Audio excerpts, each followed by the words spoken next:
towards you as you wing Well, over. let's do it that way. Let's do it with. I'm formatting on top. Yep. We've already got the earlier piece. So Now they could just give you a cue and say 3, 2, 1.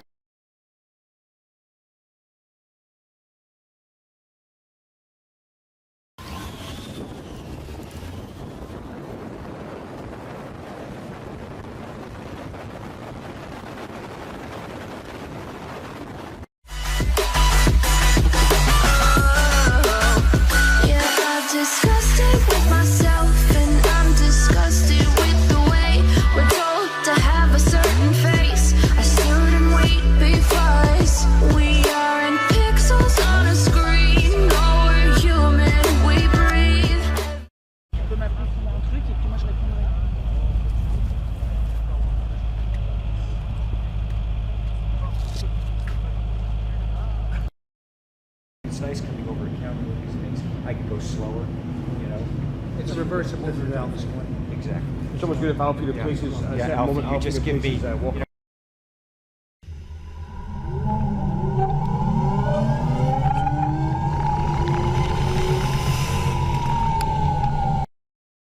Now watch this, watch this. You come up. Yeah. Now I look at Henry. Henry looks at me. He goes back and he gets his gun. Right. I don't, you know, and all that time, and I'm like, what's happening? What's happening? And then he points the gun at me. 1, 2, 3, 4, 5.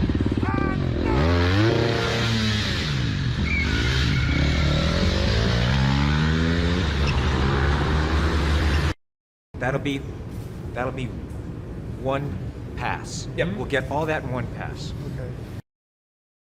Take his cue off Henry. As soon as you see Henry getting ready in the door, go. Because Tom's going to bail. Yeah. 1,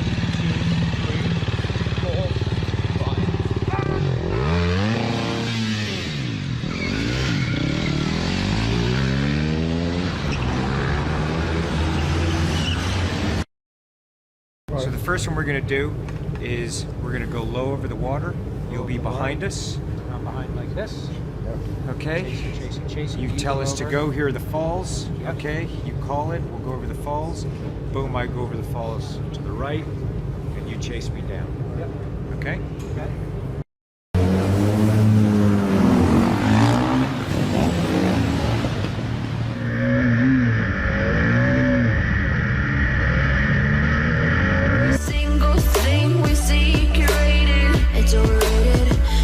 Expectations, they keep weighing me down.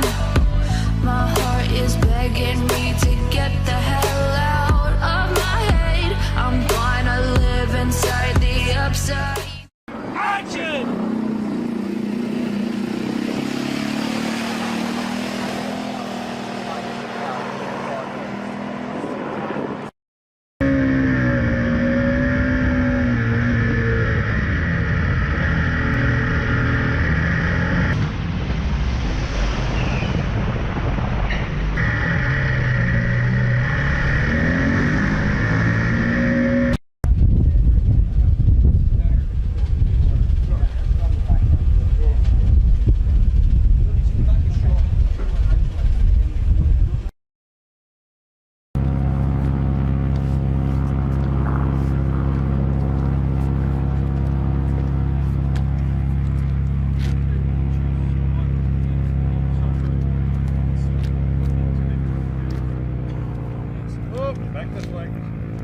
Back this way, you owe me a beer.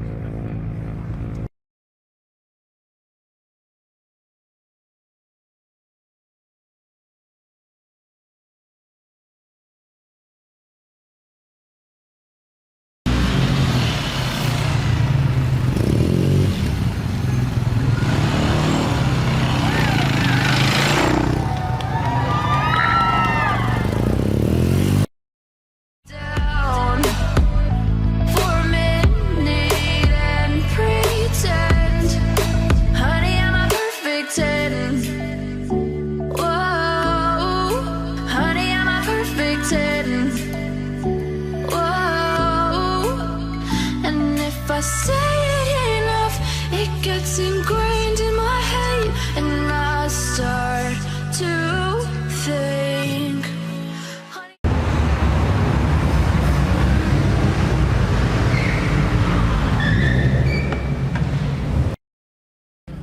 notice this?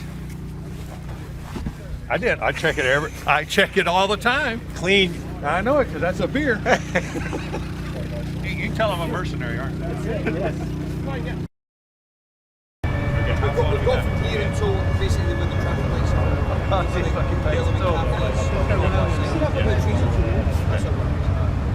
Perfect 10. Honey, I'm a perfect 10. Whoa. Honey, I'm a perfect 10. Way to go, guys. Come on. Everybody, great job.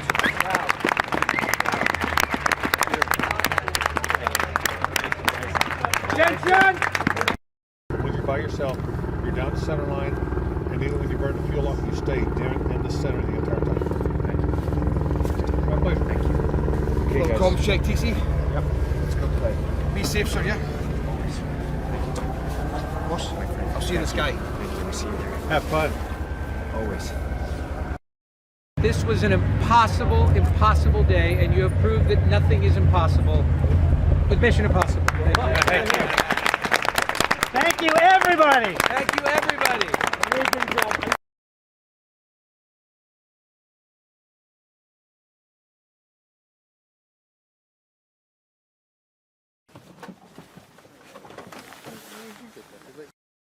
Incredible. Nobody is ever going to believe you did it. No.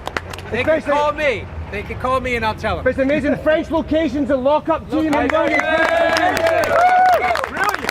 Brilliant. Locations, lock-up agent.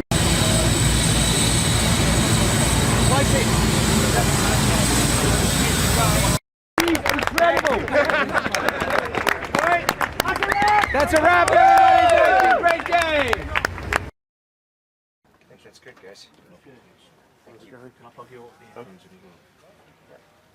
What I want to do is I want to get the seat belts. Okay.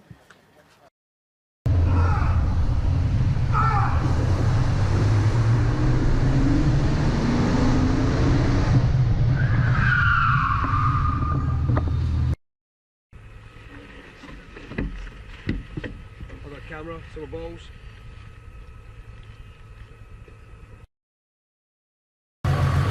Say the word, William.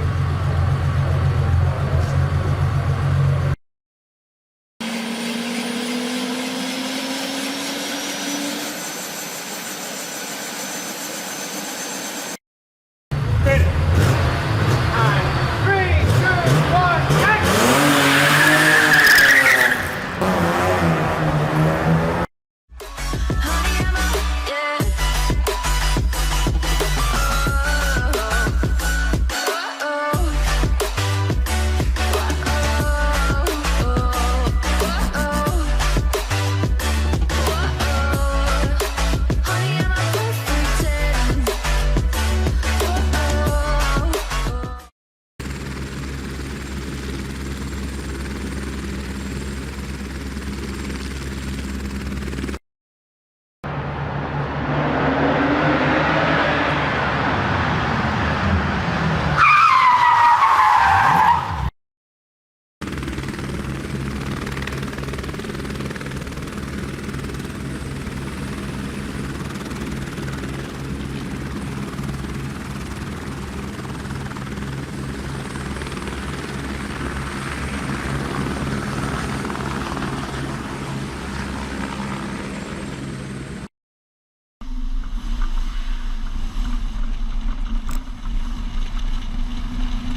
The halo jump is a sequence Tom and I have been talking about for a number of years. Tom will be the first actor to do a halo jump on camera.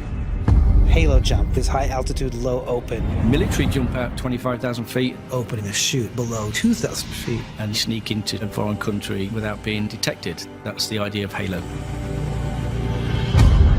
There's a lot of risks in going to 25,000 feet. The audience can tell when something's been cheated, so it's important to be doing it all for real. There's dangers of hypoxia and the bends. You start losing your mind, but you don't realize it. We had to develop a special helmet that is both a prop and a life-saving device. The first phase of the Halo sequence was building a wind machine that was large enough for us to be able to rehearse. So we built one of the world's largest wind tunnels. No one thought it would require over 100 jumps to get the scene. We needed the UAE. Had they not stepped in, we would not have been able to accomplish the sequence. We've been doing 5 jumps a day out of the Twin Otter. In the afternoons, we'll do 3 C-17 jumps, and it's challenging. We're shooting a nighttime sequence.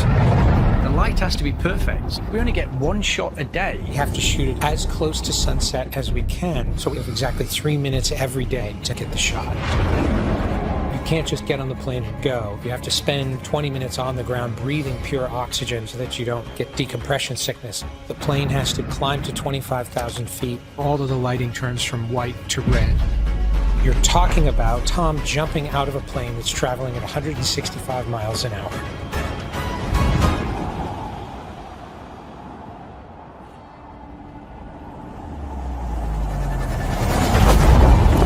Falling at 200 miles an hour, and he's to position himself so that he lands exactly 3 feet away from the camera with 20,000 feet beneath him. The risk of a mid-air collision we were really concerned about.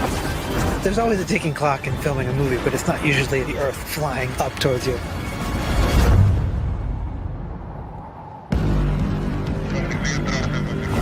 Thank you. Nice one. Boom. I can't wait for an audience to see this. I still can't believe we got it. That is the core Mission Impossible team.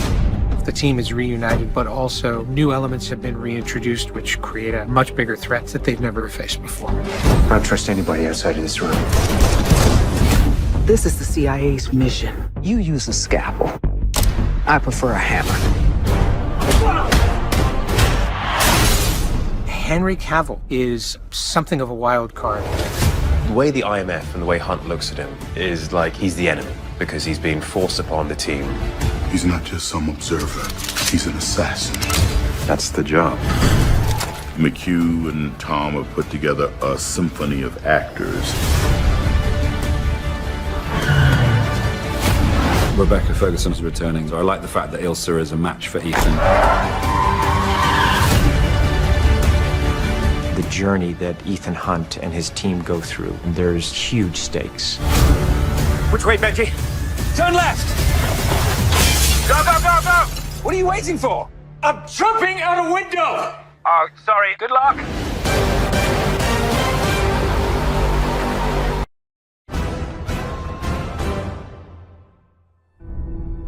None of this has ever been attempted before. Flying a helicopter takes a lot of skill. To put someone like Tom into a situation like this is almost impossible to imagine. He came to me and he said, we're going to go to Airbus and we're going to learn how to fly a helicopter and be a 2,000-hour pilot in a very short period of time. It takes something like 3 months of 8-hour days just to become a novice helicopter pilot. Tom needed to work round the clock to reach the level of skill this sequence needs.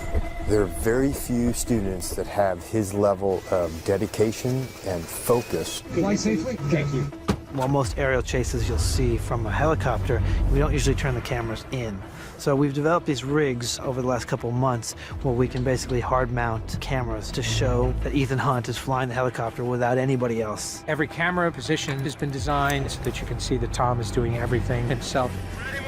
It's super important for a movie like Mission to be doing it all practically and for real. Tom doesn't want to sit in a green screen. The audiences can tell when something's been cheated. First time we're doing it, gonna work our way in. Make safe, Tom. Make it safe. All right, come on in, guys. For safety, all the pilots get together in the morning and they discuss very clearly where they're going to be and what their positions are for every shot. I'm gonna look down and I'll take it over the waterfalls. I enter it right away. Let's go. Back up, friends. Head to your helicopter. The most dangerous part of the aerial sequence is really that there's more than one helicopter in the air. We have 13 helicopters in the production. The ones on camera doing aerobatics just a few feet from each other. It's pretty wild. Throughout the entire sequence, they all have to maintain visual contact. And then there's Tom. He's the pilot, he's acting, and he's the camera operator. We're rolling and ready when you are, Tom. Copy that. The scariest part was the 360 downward spiral. Okay, so let's climb up and I'll dive down. Most pilots wouldn't attempt this. The corkscrew turn is very challenging for a pilot. I'm gonna brake to the left. It takes a lot of skill and a lot of practice. We're good, we're rolling. You make a mistake, somebody's going to die from it. I'm gonna go. And each spiral looks like he's going to crash. God. Pitch. Whoa, that's what I want. How was that, McHugh? Very upsetting here. Well, I guess that's a trend. Absolutely.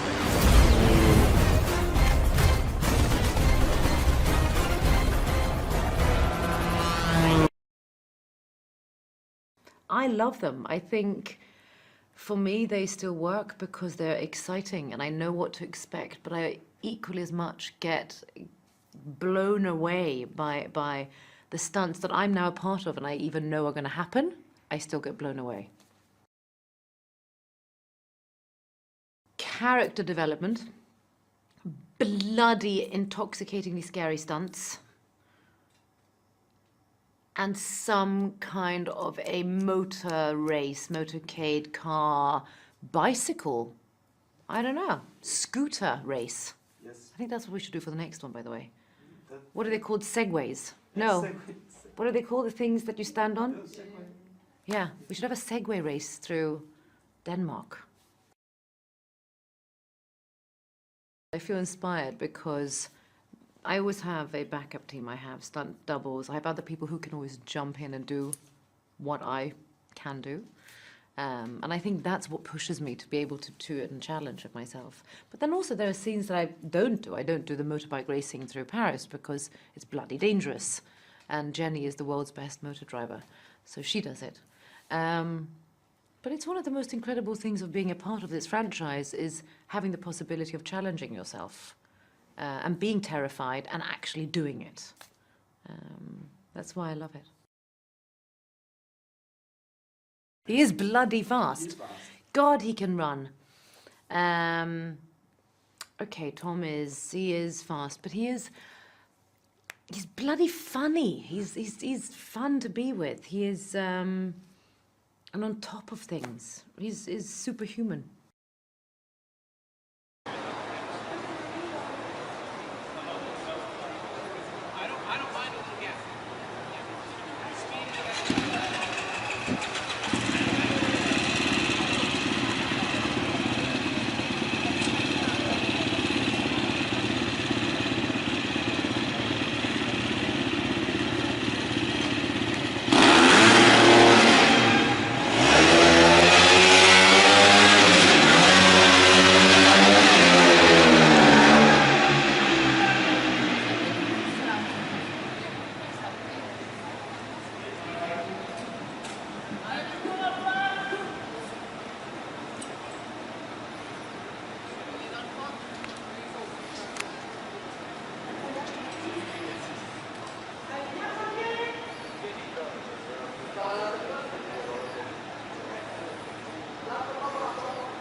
Yeah, that was a good one.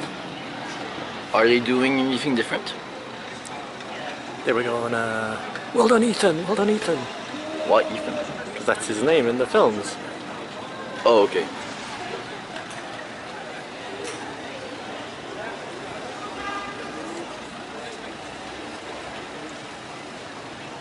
Are they dead? I think so, yeah.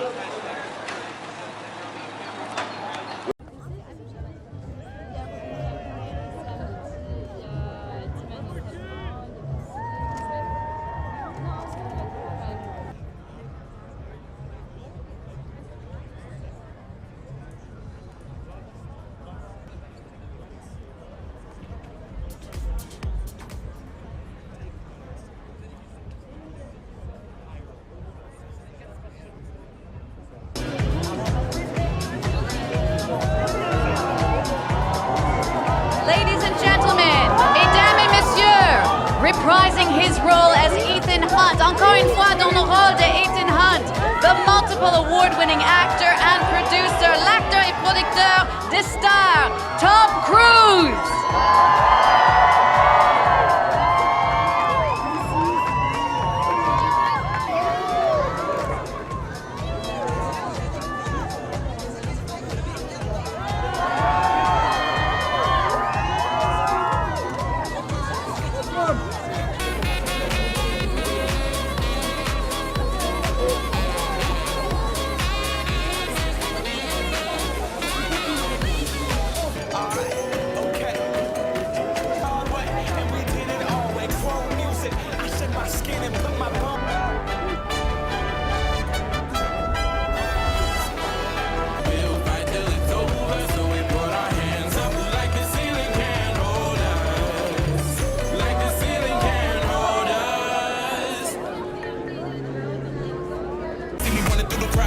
Returning in his role as Benji Dunn, de nouveau dans le rôle de Benji Dunn. Make him feel welcome. Veuillez bien accueillir, s'il vous plaît, Simon.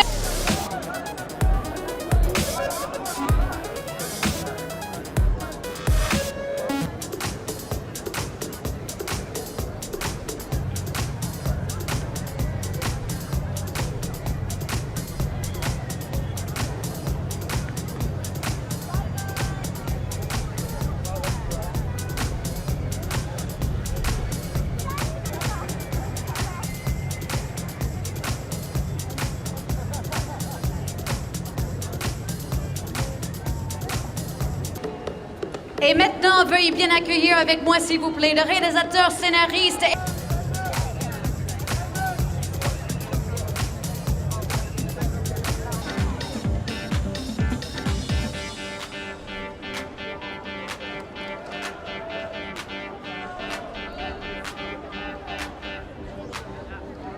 La femme de Ethan Hunt, Ethan Hunt's wife. Please welcome, veuillez bien accueillir, Michelle Monaghan.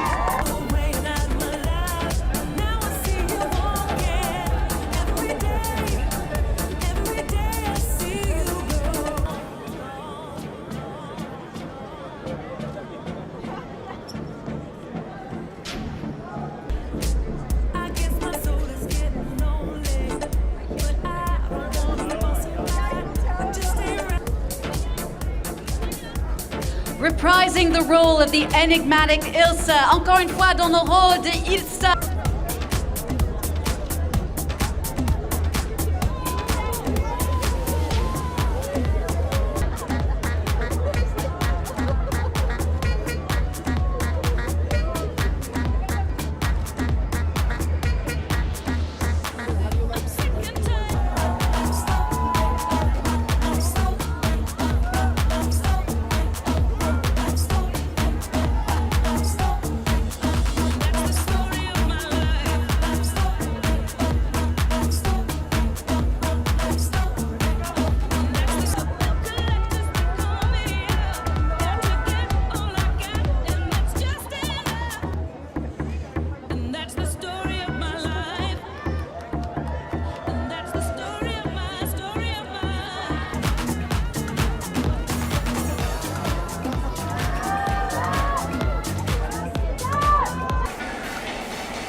Walker dans le rôle de Auguste Walker va y bien accueillir. Please welcome Henry Cavill.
The role of Erica Sloan, the ruthless CIA director, dans le rôle de Erica Sloan, la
Okay, no. ¿Cómo estás? ¿Cómo estás, Tom? ¿Cómo estás? How are you, huh? Yeah? Muy bien. Muy bien. I've seen him in mountains doing stunts and Thank you. Diamond to right. C'est bon? Ouais, thanks for your love. Appreciate it. Hello. Fine.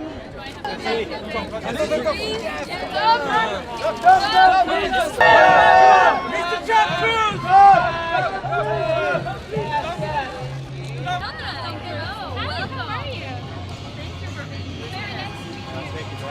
Keep up with you all. It's very hard, and I wanted to let you know that we're actually streaming live in Latin America. Excellent. And I think I'm talking on behalf of all of your fans.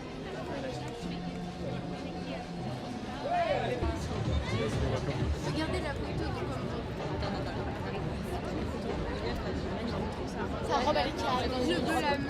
Ouais, ça c'est sûr. Qui gère à l'arrière. Il y a une autre côté en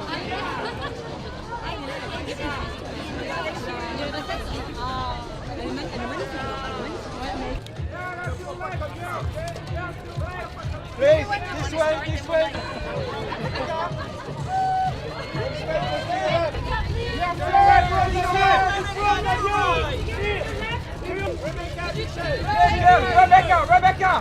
Rebecca, to your left. To your left.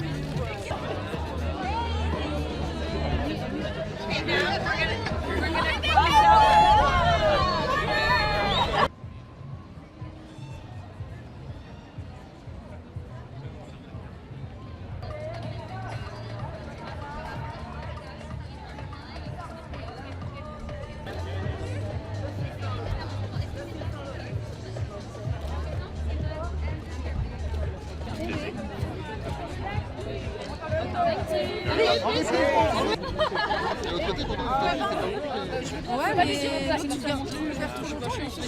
ah, hey, please, have a gift picture. Sinon, tu m'en rachètes un. Well, the truth is you can't cover time. It's just he's leagues ahead of us. But it's on the movie really. Some films, you know, the character a long way ahead, and sometimes that this. Hey! Give us a wave! Give us a wave! A wave! A wave! A wave! A wave! A wave!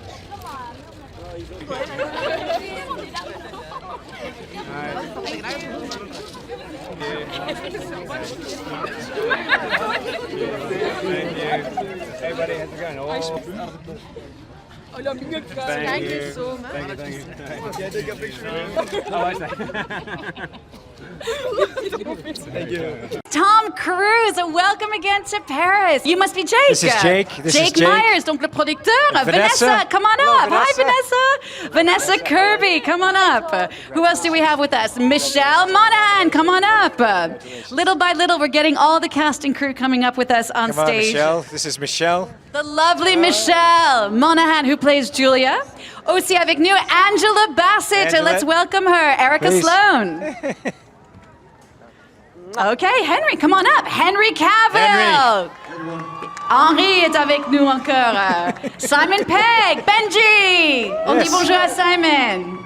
Rebecca, come on, you can make those stairs. Rebecca Ferguson. Bravo. Voilà, vous arrivez tous. Christopher McQuarrie, the réalisateur. There we go. Hey, guys. We made it. Welcome again to all of you. Thank you so much for being on stage. We're just going to take a few minutes to talk to you as we go. Chris, I just want to start with you. What was it for you, the very best part about filming in France? C'était quoi votre souvenir préféré de filmer ici à Paris? That would have to be, is this on? Can you hear me? Okay, good. That would have to be when we were shooting the motorcycle chase. We had to shoot at the Arc de Triomphe and we had 2 hours to do it.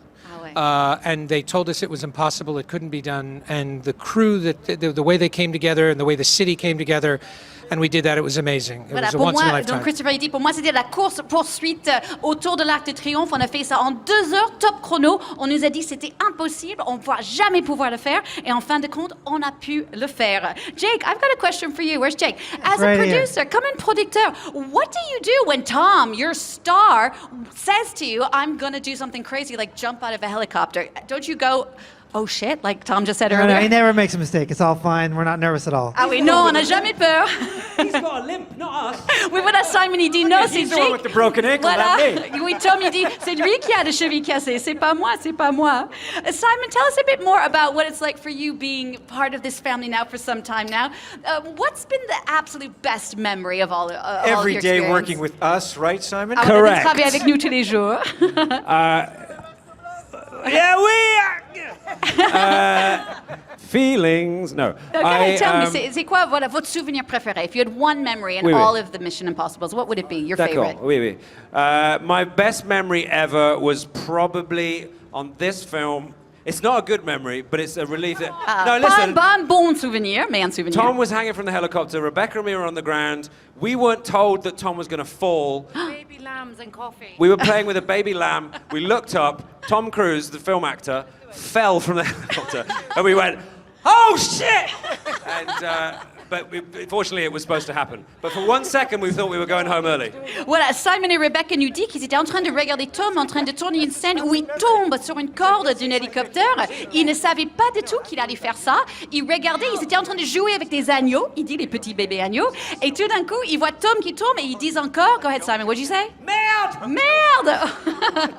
I can imagine, I can imagine. Henry, tell us a bit about what it was like for you doing that incredible fight scene with Tom in the Grand Palais. Henri, il fait une scène de dingue I know, I au love Grand this. Palais. When he did this, I was like, that's just awesome. Comme Reloading his biceps. That was awesome. Tom a dit, c'est comme il a rechargé. Do it, Henry. Do it, Henry. Allez, il a rechargé ses muscles. Go ahead, Henry. Come Do it. on. Henry, Henry, Henry. Let's go. Henry, No, but seriously, what was it like for you shooting that scene? C'était comment de faire cette scène de... Vraiment, c'est une scène de bataille dure avec Tom au Grand Palais dans les toilettes. I was really hoping I wasn't going to have to do that. Il a dit, j'aurais espéré ne pas l'avoir fait, mais... He does it every time he goes to the toilet. Yeah, mais I know Simon says, il fait ça à chaque fois qu'il va aux toilettes. No, really, what was it like?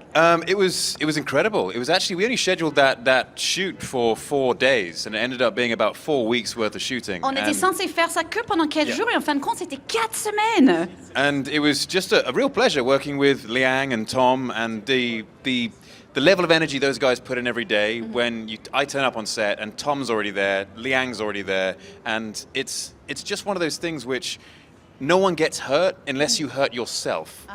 Which is a weird thing, especially when you're working with Tom. Il a dit. But hold it, we're all like guys saying none of us admitted how much it hurt doing that scene. Not one of us. It was only All when we came back smiling through the pain. all smiling through the pain, and when we came back for the pickup, I looked at you. I said, "This scene really hurt." did you hurt? Were you sort of? It was finally we admitted to each other. It was like that really hurt. And Liang was like that was painful. Tom et Henry disaient, ils jouaient un peu le dur quand ils faisaient leur scène de bataille, mais à la fin, ils disaient tous les deux, ah oui, ça faisait quand même assez mal. Angela, what was it like for you? And for you, Vanessa, coming on new to the family? Did these guys do anything to welcome you in particular? Did they, I don't know, est-ce qu'ils ont fait quelque chose pour vous accueillir comme une membre de la famille Mission Impossible? They made sure it was extremely cold, frigid, unbearable damn near, and that it went all night long. Yeah. But of course, they greet you with a smile and a warm embrace, so. Voilà, non, on était très bien accueillis, chaleureusement. Bon, on avait dit on va vous bisuter un peu toute la nuit et tout, mais bon, non, c'était vraiment très, très sympa. It was freezing. Ah, voilà. We had those heaters, and anytime they moved the They heaters did away, we were nothing. like, they did nothing. Et Tommy disait, il faisait tellement froid, on était censé avoir du chauffage, mais on n'avait pas de tout et ça faisait rien de tout. How about for you? Well, it's like joining a family because he's kind of done it before, and Chris and Tom have worked together so much. So it really felt like you were joining a family unit. Voilà. And they welcomed me just utterly. Non, vraiment, il nous a accueillis vraiment. On avait l'impression qu'on était en train d'entrer dans une famille. C'est quelque chose qui nous a touchés vraiment. Was there anything just... Vanessa was nominated for an Emmy today. Ah, So fantastic! congratulations. Vanessa a été nommée pour un Emmy. Ça, c'est des prix un peu comme les Oscars pour la télévision aux États-Unis. Bravo, congratulations, félicitations. For all of you, what was it like when you guys weren't shooting? Was there a particular funny moment or something silly that happened? Est-ce qu'il y avait un moment, une anecdote un peu rigolote du tournage ou après le tournage? Now these guys are always cracking up, and sometimes I have to go like, we got to focus, because we'd be laughing so much before takes. Ah, Tommy dit You're que the worst at that, by the way. Who was the funniest? What did she say? Tom gets a glint in his eye. I can always tell when he's going to go. He gets a glint in his eye like a naughty boy, and it's all bets are off. That's when it happens, and it's devastating. C'est vrai. On se moquait beaucoup. C'était assez drôle. Mais il dit que souvent, en fait, Tom, il a un petit étincelle dans les yeux, et vous savez qu'il va partir en vrille, comme on dit. Actually, There was a scene, because Tom is usually on helicopters and falling down something or climbing or diving or whatever. But we're in do you remember we're in the car? It's with you and Tom and Ving and the long dialogue scene. And I'm pregnant. And we're sitting laughing and having, no, you go, take this one. No, I said I was pregnant as well. Yeah, and all of a sudden, Tom literally goes, guys, safety, what do you say? Safety embrace? Safety first. Safety first. Positions. Safety positions. And we all go in the car to make sure that if in case something happens, even in a car going down a small hill, it might turn over, it might hit us on the head, and I have a baby. Do you remember? Donc Rebecca disait... It was literally 1, 2, 3. Go. Donc Rebecca nous disait, il y avait une scène qui tournait dans une voiture quand elle était enceinte, et c'était pas très dur comme cascade, c'était une petite chute dans une colline, mais ils étaient tous en train de faire la position de sécurité. Donc vas-y, faites-le. What was the safety position? 1, 2, 3. Voilà. Et donc il faisait ça même dans la voiture. Donc... Voilà. Sauf que Tom, c'était 1, 2, 3. Parce que Always just protect her. il a protégé Rebecca. Okay, Tom, I'm sorry, our time is almost up, but just a quick word to wrap up, please. Just un petit mot pour Thank you. conclure. Look, I want to thank Paris. It's just a beautiful city, and the people here. And this evening, everyone that's here, thank you for being here. This is an unbelievable moment for all of us. We're all talking about. We can't believe we're here, and we're very humbled by this and very grateful. So thank you all very much for On est being tellement here. touchés d'être ici. Merci beaucoup. Voilà, Merci, on se merci sent beaucoup. tellement humble. Donc un grand merci à vous tous. Thank you so much to all of you guys, and we're going to leave you now. Enjoy and good evening. We are in Paris, celebrating Mission Impossible, Fallout, and it's a beautiful evening, beautiful romantic evening. We did. We shot right there. We shot a scene. Henry and Angela shot a scene there, and we were racing through all of these streets. Oh, definitely. It's the most practical action I think ever shot in any film in the history of films. Actually, when we add it up, the most practical.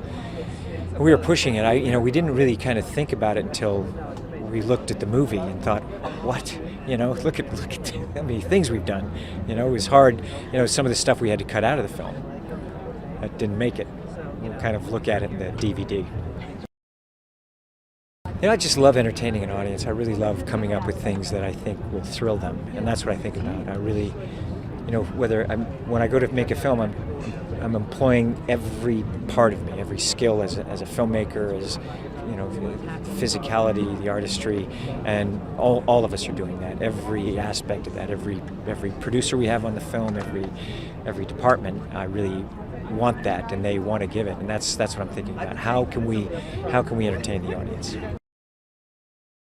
We've made 9 films together. We have made 9 films. I love him. I love working with him.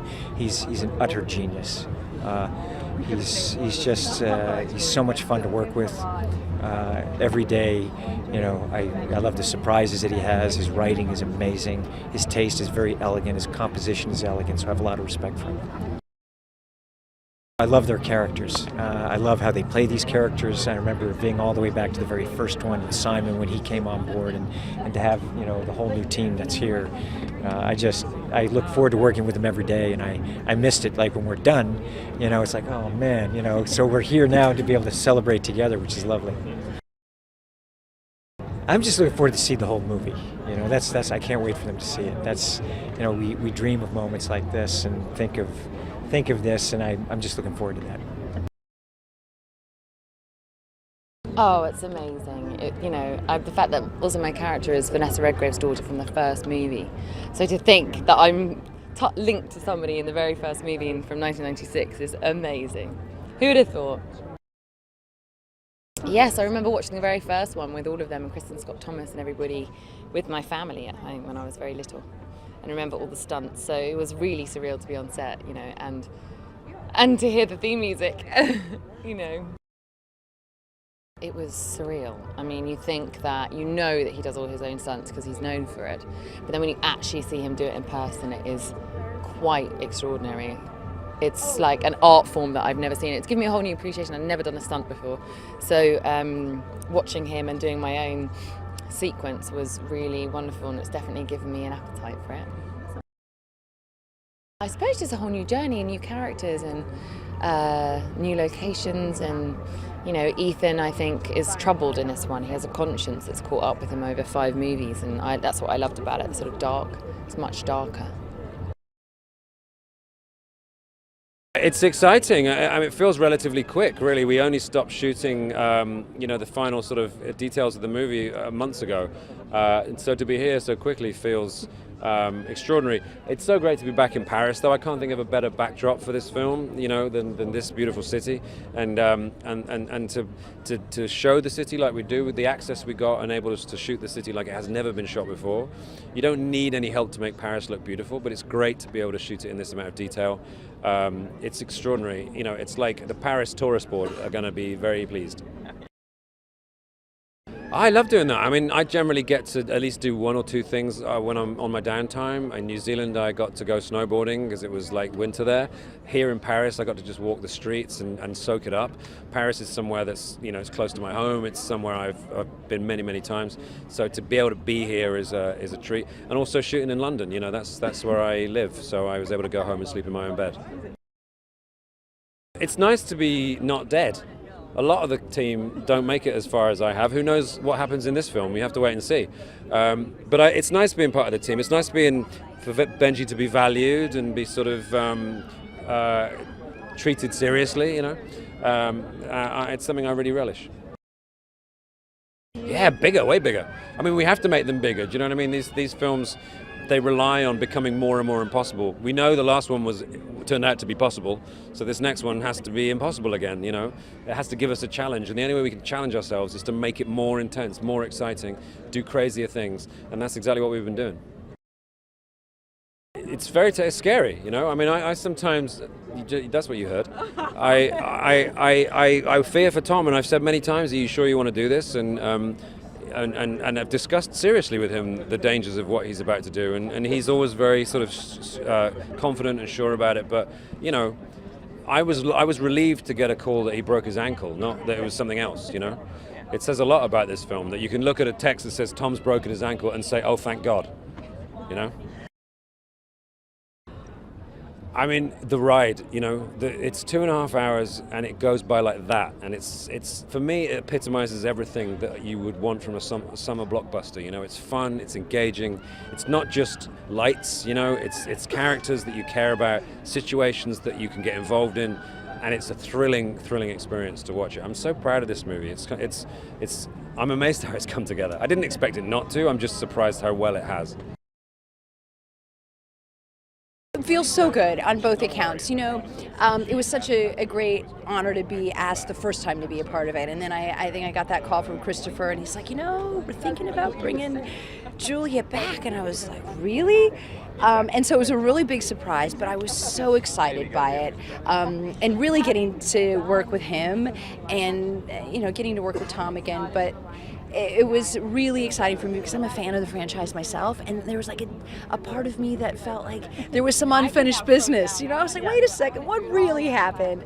So it's been really great to be able to explore that once again, and it's just been it's such an exciting franchise for me to be a part of. Well, everything. I love that there is no one like him that is dedicated in whatever moment that he's doing, whether it's a stunt, whether you're, you know, this close to each other. He is locked in, he's committed, he's dedicated, and you know, he brings out truly the best in you as an actor. You know, when I first worked with him, I hadn't worked that much, and we had obviously a very great on-screen connection. I felt really comfortable with his work, and then over the course of the years, I got to work with a lot of great actors, and then coming back to work with him, it reminded me that he really is the finest. He's the finest to work with. A real pleasure, and I've learned a great deal from him. Oh my gosh. My gosh. What am I most excited to see? You know, is truly once again all of the great stunts that are real, as we all know. And again, as fans expect and know, all these great locations, all these spectacular cities that are global that fans get to see shot in their own backyard. I think that's such a huge aspect of why the franchise has been so popular. And I think that we get to see a different side of Ethan, you know, a side that's a little bit more human, it's a little bit darker, and he's kind of confronting some demons here. So that's exciting. It feels amazing. It's a very exciting one because it's such a good movie. I watched it the other night and I thought it was amazing. I was on the edge of my seat for the whole ride. But because it also took a year to shoot. It was a full year of my life with a moustache for this movie. So I'm excited to be here finally to show the world. I felt very privileged to join that cast, especially when you've got McHugh directing and writing and Cruise at the top, obviously, and this well-established, fantastic performance cast. And it was, for me, it was kind of like being at school. You know, every day I just got to learn a whole bunch of stuff and get paid for it too. Yes, signing on to this movie I thought was a wonderful opportunity to actually do the stunts myself. And it's the kind of thing which is a learning curve. And I'm now leaving this project thinking there's so much in the way of skill sets that I have to learn. There's only so far that physicality can take you with stunts. You've got to actually know how to fly helicopters, for example, or fly planes. And so helicopter license is next on the ticket. Well, the whole movie, really. But if I were to narrow it down to one thing, I would say the helicopter sequence. That's pretty cool. I know, I couldn't believe it. I mean, it was hard to wrap your head around initially because, you know, this is this is a franchise that I have enjoyed, that's been around for 22 years, and to work with Tom Cruise in any capacity, you know, as an actor, you know, you hope to, or maybe it's so lofty that you don't even hope that. But so I was thrilled. I am thrilled. Here we are in front of the iconic Eiffel Tower. Henry Cavill and I shot here, you know, early morning dawn as the sun is coming up, the cool of morning. I believe it was April in Paris, you know. It was a very special time of year, very special place with wonderful actor, and it was the first scene that I shot, so it was great. He walks up behind me, I have to sense his presence, then I tell him what I need him to do, what I expect him to do, and that's to keep an eye on that Ethan Hunt. I'm excited for them to see the whole of it, you know, especially those who've loved, you know, the past missions. And, hey!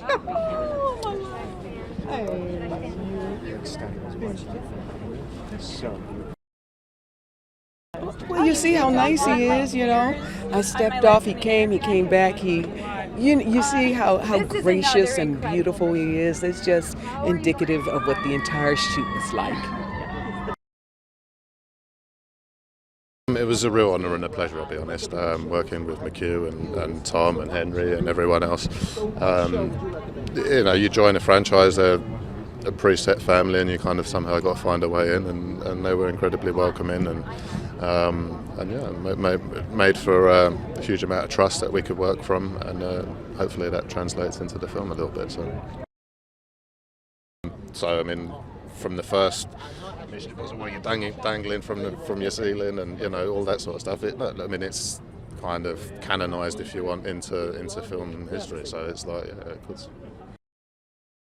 I had a ton of fun. It's you get a license to do things maybe that you can, you know, stretch your character around a little bit, maybe try. And sometimes being a bad guy isn't about shouting and screaming. It's about maybe just whispering in someone's ear, just a little bit more menacingly or something. You know, yeah, or just whatever. So it's you get a lot of scope to play with, and as an actor, that's all you can ask for, really. So. An education, if anything, I'll be honest. He's so focused, so fastidious, incredibly driven about what he does. Everything has to be on point before you even start, and continually doctored and altered as we go through. And yet, for someone who is so, in a sense, rigid with or clear with their thought process, on the other hand, incredibly flexible as well. You know, if we've got something to say, there's many scenes in this movie which we created pretty much on the fly, like out of what we were shooting. We're like, okay, well, let's improvise this and try this and try, and before you know it, we're coming out with something that was far better than was ever scripted, I think. So the start, then the middle, and then the end, all of it. You're in for a wild ride, so it's enjoy. We are at the Trocadero in Paris, in front of the Eiffel Tower, which people may recognize, and we actually shot a scene right over there with Henry Cavill and Angela Bassett. It's one of the pivotal scenes in the movie, and this was a location we wanted to come back to and celebrate the city. Just that. It's all the locations we get to go to, all the people we get to meet. There's some very good food. I like food. But more than anything, just being able to celebrate the locations where we go. And for anybody coming to see this movie, we take you to a place you may never have been. The answer is in your question. You can expect the most stunts in a Mission Impossible you're ever going to see. But it's also a more emotional, more character-driven movie. It's a slightly darker, slightly grittier Mission Impossible. How do you... I wish I knew. It's a lot of it just comes from a little conversation about Tom saying he wants to do something in a helicopter someday, and we don't rush to do it right that minute. We just talk about it, and it's floating around. And while we're talking about this story, we said, well, hey, the helicopter would work here, or the halo jump would work here. And as a result, lots of big stunts that we had talked about all ended up in the same movie. Any one of these would have been the stunt, and they're all in here together. The characters, just the team, and really just the story, and the fact that this is that what Tom insists upon, and what I really love is visual storytelling, classical visual storytelling. It is the most fun and the hardest work ever. He really pushes you to do your very best and to do more than you thought you were capable of. And when I started my career, I never imagined I'd be directing one of these movies, let alone two, let alone this big. So, that comes from working with Tom. I'm most excited for them to see Fallout. I can't wait for them to. I'm really proud of this movie, and I just can't wait for them to see it. First thought, fear, and then the second thought was a dream come true. It's really just, it's been part of my life since college watching it, and it's one of the biggest films in the world. So, and everybody, most importantly, knows that tune, that famous Mission Impossible theme. So being able to touch it, it's just a dream come true. So it's fantastic. I hope we have. I hope we have. I think you sit there and you just remember how that famous theme is used constantly in commercials, or it's part of folklore now. So I think that you just start. You watch the film and you just see how it's a darker film. So there's the themes have to be manipulated more than they ever have in any of the other ones. So they sort of, yes, they do sometimes. Yes, they do. No, I think that there's because we're seeing a different side to Ethan that we've never seen before. So his theme. The journey that Ethan Hunt and his team go through. It is an odyssey, and definitely inspired and reflective of that story. It's an epic tale. It's a personal tale, and there's incredibly huge stakes, emotional stakes, I think, for the characters. I just love working with McHugh, and the way that he approached this, he said, I'm going to honor Mission Impossible, and I'm going to direct this like I'm another director. And he did it. He really, the visual style is different. It still has his, I think it has his bold sensibility of storytelling, kind of, Mission is a tougher mission, you know. It's not less entertaining, but it's just got, I think we just pulled out all the stops. As I said, all the missions have led to this one, and McHugh, he's a very elegant filmmaker, and he's a classic filmmaker. But I love his wit.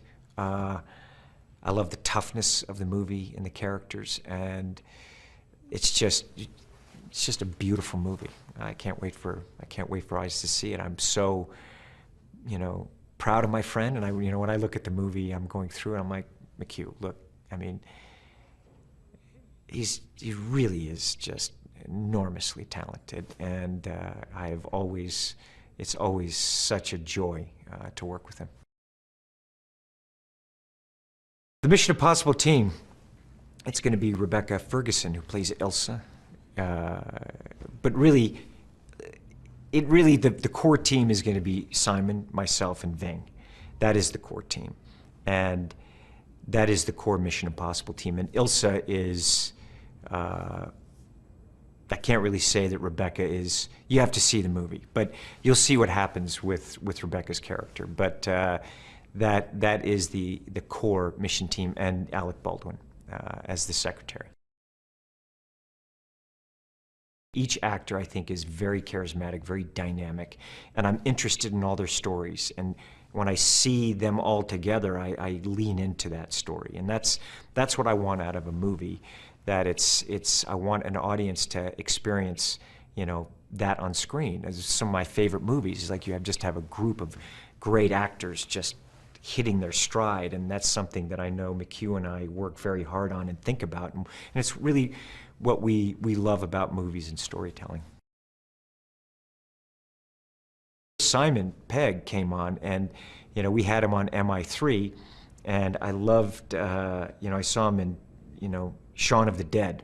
And basically I was like, this guy, and JJ and I were like, this guy's fantastic. And he came in and did, like a day or two on MI3, and look at the progression of his character. And then when McHugh came in, and then Brad Bird, we wanted to bring Simon back. Ilsa's, of course, the character's inspired name from, Casablanca, one of our favorite characters and actresses, and it just so happened that, when Rebecca, we were like right down to the wire, and luckily, we found her, and she came in and read and was incredible. And you just see what a dynamic presence she has, very charismatic and athletic, and just, I think, you know, just uniquely holds the screen. I work with people that I admire, people that I respect, and I love these actors and I love them in these characters. And for Ving as Luther, you know, Ving and I are really the ones that go all the way back to the beginning. And it's interesting with Ving because Ving came on, and I met him, and I loved his work. I said, well, you and I, you know, really got to work with you. There's just something there, and I think that, you know, when you see that story and how it's, you know, just layered through all of the movies, really, and even in, you know, and this one, he's got a great part, and there's a great dynamic with Ving Rhames in this one, and him playing Luther. Something about when he plays that character, it's so engaging and surprising to me. We talked about emotion in this one because I think it is a culmination of all the missions, this one. And you can't have that emotion without bringing Julia back in. And, I mean, to have Michelle back, I just think her work is incredible. And I can't wait for audiences to see what she's done, to just have her back and see she's really exceptional. Her work is exceptional. And again, just a wonderful person, very, very talented. So that's what we wanted. We wanted to bring that back, and that's what I talk about in terms of all the missions leading to this one. Henry was so helpful and so professional throughout. Like I said, I get to work with people that I really respect, that I want to work with, and I've enjoyed his work also in the past. I just thought this guy is really talented, and he came to this film and he really brought it. People will see in this movie he is pulling no punches and not holding anything back, and he's very committed. And the things that we're able to do that I appreciate, you know, the whole helicopter sequence, it's practical. So, you know, the stuff that he had to do, he had to be in that other helicopter, and we're flying around, and it was, I'm telling you, it was freezing when we were flying around in New Zealand, and the things that we were doing, it was extreme. And he just went for it. Angela Bassett, I just remember seeing her on screen, you just go, this woman is powerful. She just exudes intelligence, power, credibility, and that character that I just, you know, McHugh wrote for her, I love it. And she crushes it. When she's on screen, she's a force of nature. And again, just wonderful, wonderful woman, and I loved working with her every day. It's a love letter to Paris, and London, always a love letter to London, great locations there. Norway, beautiful locations in Norway. India, and also we shot in New Zealand, the helicopter sequence in New Zealand, beautiful country. We could not have gotten that helicopter sequence without the help of New Zealand. We could not have shot in Paris without all the help of the Parisians, or the skydiving sequence that we shot with the UAE military. So we shot there also, and it is definitely the scope of the film is enormous, and I think the story wants that. And so these beautiful locations that we went to, and every time it was like Norway, we're climbing the side of a mountain. It's quite extreme. And you know, of course, London, we had foot chase in London. New Zealand was the helicopter sequence we shot. I mean, I was inches away from sides of cliffs and right on the tail of Henry's helicopter, and we were going hard there. It was very intense, very extreme, as I know an audience will experience. And we shot in Abu Dhabi, and we had the UAE military, where we're able to jump out of a C-17 and do a halo jump from there, very high up, and a sequence that is quite extreme. To do things practically, to apply it, how can we immerse an audience into an environment, into a story, into a character, and then put them in extreme action and do it practically. There's something, whether an audience realizes it or not, there's just something different about when you're watching it, when you're seeing it. That's always something that I'm trying to push myself in every way, to use everything that I have, my talent, my physical ability. It does make a difference. It's something about it that, and as time goes on, you know, it's interesting looking at a Mission Impossible trailer, you put it up against other trailers, and it's just different. It just has a different, you know, different look, a different vibe, and that's what I want to give an audience. A halo jump is a high altitude, low opening.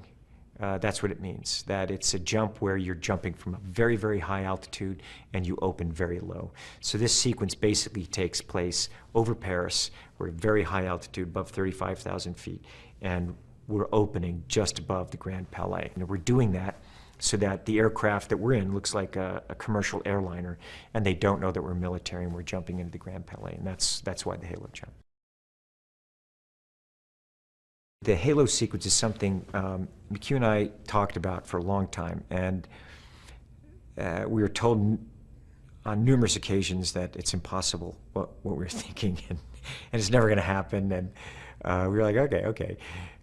So basically what McHugh did is he designed the sequence, and also the sequence takes place at night as the sun has set. So essentially we realized we have a 3-minute window upon which I jump out of the air. We do the scene inside the aircraft and jump out, and then I have to fly down and be within 3 feet of the lens, because he's pulling focus, which is something that's never been done before in the air, because he's using a film camera. He's having to pull focus while he's also skydiving, and I'm skydiving down to him, and I have to be within 3 feet of him. 3 feet, not 2.5, not 3.5. It has to be 3 feet because of the depth of field, because of the light and the lens that we were using. And there was just also the thing that I needed to train in skydiving, extreme training, because the sequence is incredibly grueling. It's very technical.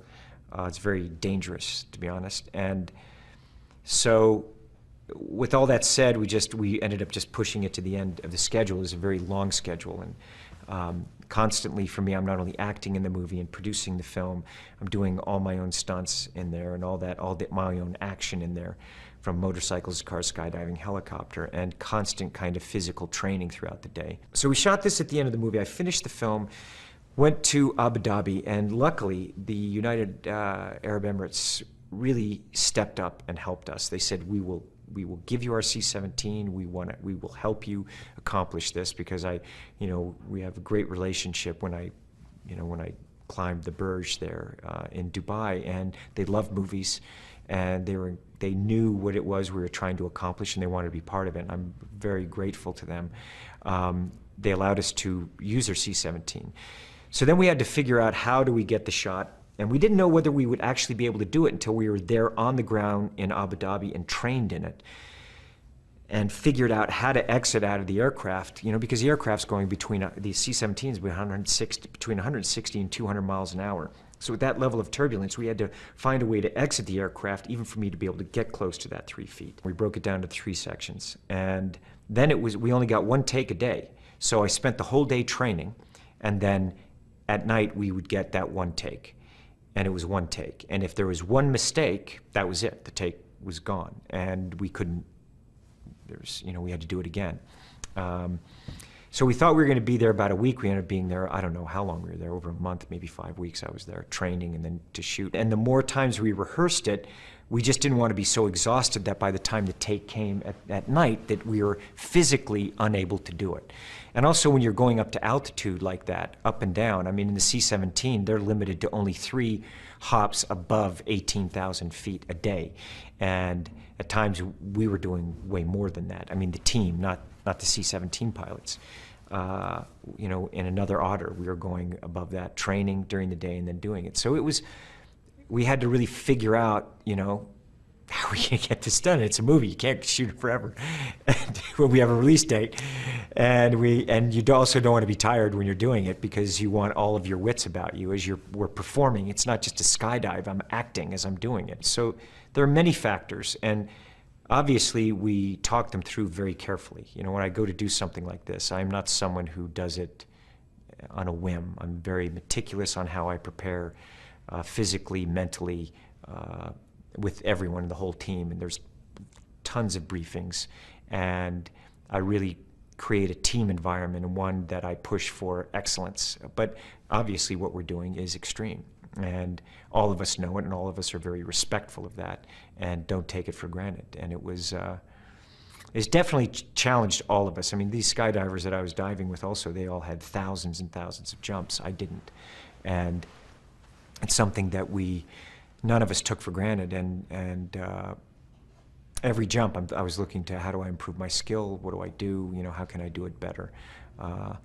So all of that, you know, we had to keep in mind. Once we got that last take, that was a wrap. We finished the movie. And we don't get a chance to come back and get it again. So McHugh and me, we just looked it over and called the crew together and showed them the take, and, you know, we were just all there. It was like we all made the decision together.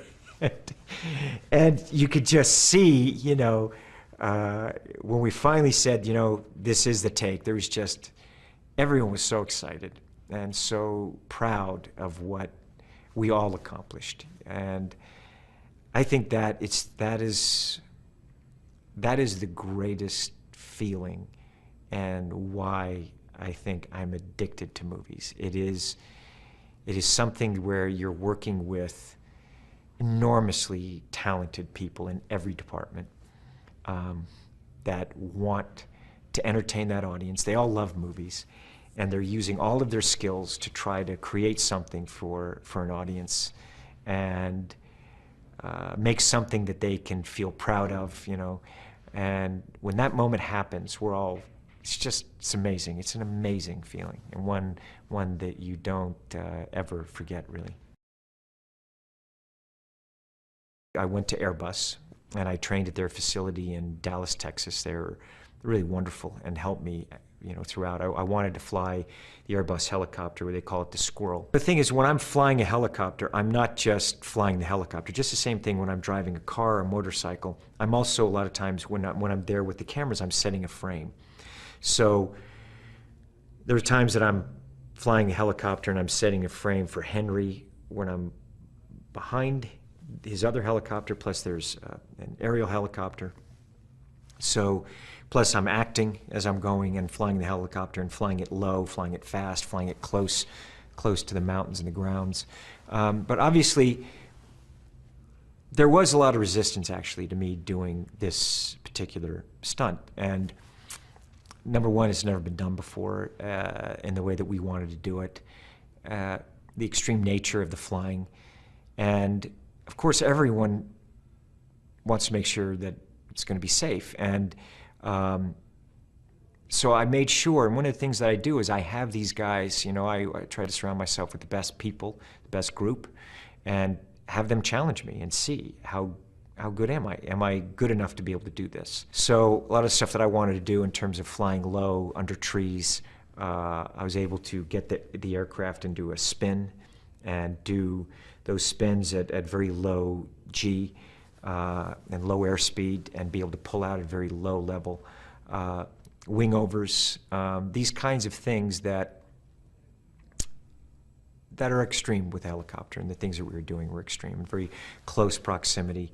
And of course, look, I want them to trust me, and I want to be able to trust them when you're flying with someone and you're that close. So I did a lot of preparation, and every step of the way I made sure that I just didn't come in going, oh, it's me, I can do this. I was like, guys, you know, you have a right. You know, we're all professionals here, and please put me through my paces and test me to see my ability, and I want to make sure that you feel comfortable with my ability and you understand my ability.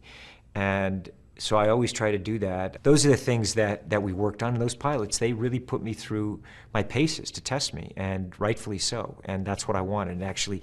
And in doing that, it also increases my ability. And then we end up having, you know, an amazing time. It was the most extraordinary time in New Zealand. New Zealand is breathtakingly beautiful. And to be able to travel through New Zealand with a helicopter and the places that we're able to go, most people aren't allowed really to go in those areas. And the helicopter that I had, as I said, the Squirrel it's a cool looking helicopter. It has tremendous amount of power. Of course, we're in the mountains, it's high altitude. So I needed every bit of that power. Plus I have cameras hanging off of the helicopter.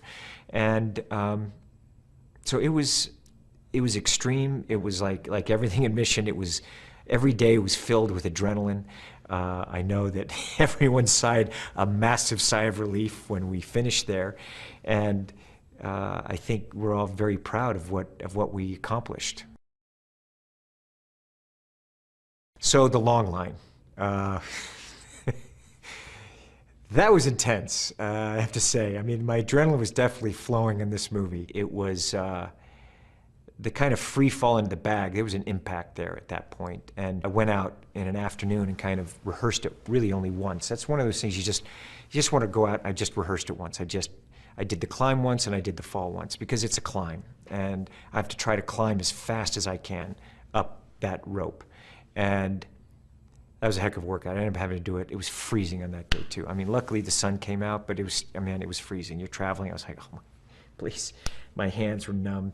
I'm going up this thing, and basically, you know, when I climbed it, and I was like, okay, how will I make the fall work, you know? And what happens is I put my feet up, and I'm hanging on the struts, and I'm holding on, and so that's what it's like. Oh, so you let go, and I'm just falling, and you see the take in there. It's like I hit that bag, and I roll over now. And when I roll over, I have to roll over the bag, and then kind of grab the side of the bag so my body doesn't come out. So I kind of disappear underneath the bag. So I'm rolling, and I hit, and I'm glad because I hit perfectly. I hit right on my back, but it is an impact. And then I have to climb back up. And I remember climbing back up, and I'm like, look, I'm going to climb onto the skid now, and I'm going to go into the helicopter.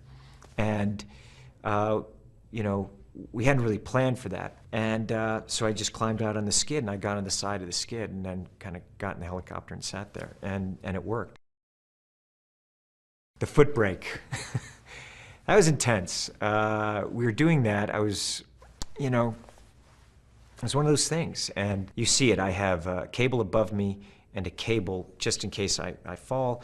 But my thing is that I'm going to run as fast as I can. I'm actually going to try to make it to the other side. That's how you have to do that stunt. And first 2 takes, I went in quite hard, and it knocks the wind out of you. It takes you a little bit. You're like, okay, it's just, you know, you have to recover just from the wind being knocked out of you. But it looked cool. So I was like, all right, let's, you know, I can do this. And so I went in, and the second I hit the wall, I was like, oh man. And I remember I was like, oh, and I looked down. I was just to check it, and I was like, I got to keep going. So I crawled over the wall just to get past camera because I knew this is the take. It's like I can't work. This is gonna wrap. I knew instantly it was broken. You know, called McHugh in and the guys, and I said, I'm sorry, it's a wrap. I broke my ankle. You know, and they looked at me. They're like, well, how do you know? I said, I know it's broken. Just let's get me to hospital. I did everything possible to get back, and in 6 weeks we were filming, and in 10 weeks I was able to start running again. I loved the TV series when I was growing up.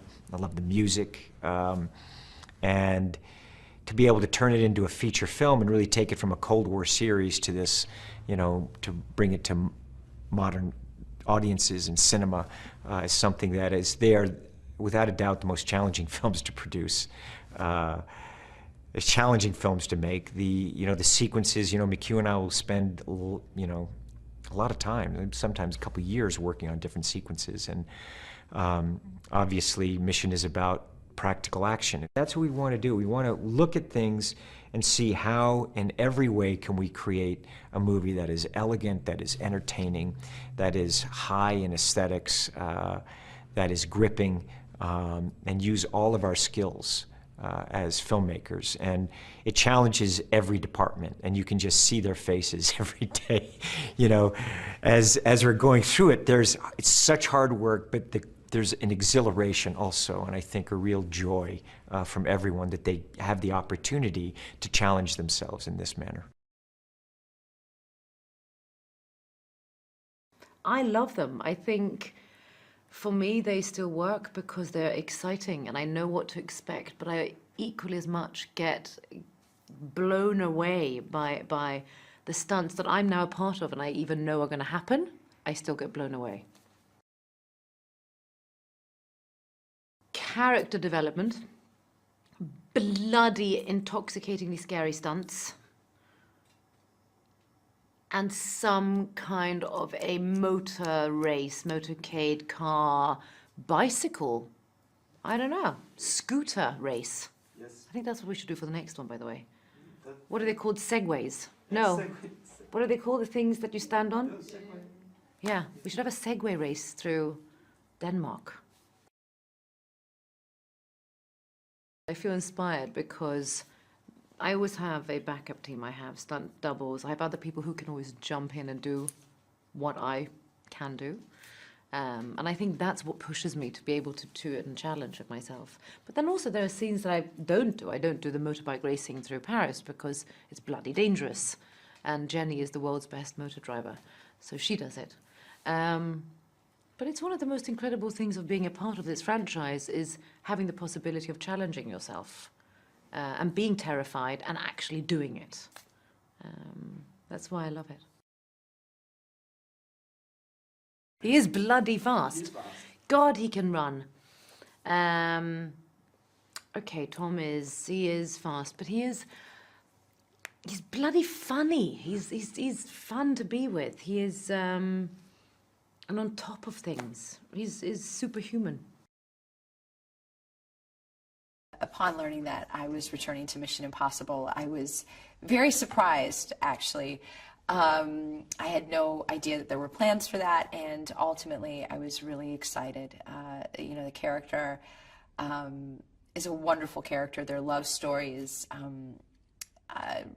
really something that fans have latched onto, and myself included. So it was a real pleasure to get to come back. Truly is unaware of what he really does for a living, and which makes it very exciting as well to play. And in 4, as you know, Ethan really makes the ultimate sacrifice, or they both make the ultimate sacrifice, and they let each other go.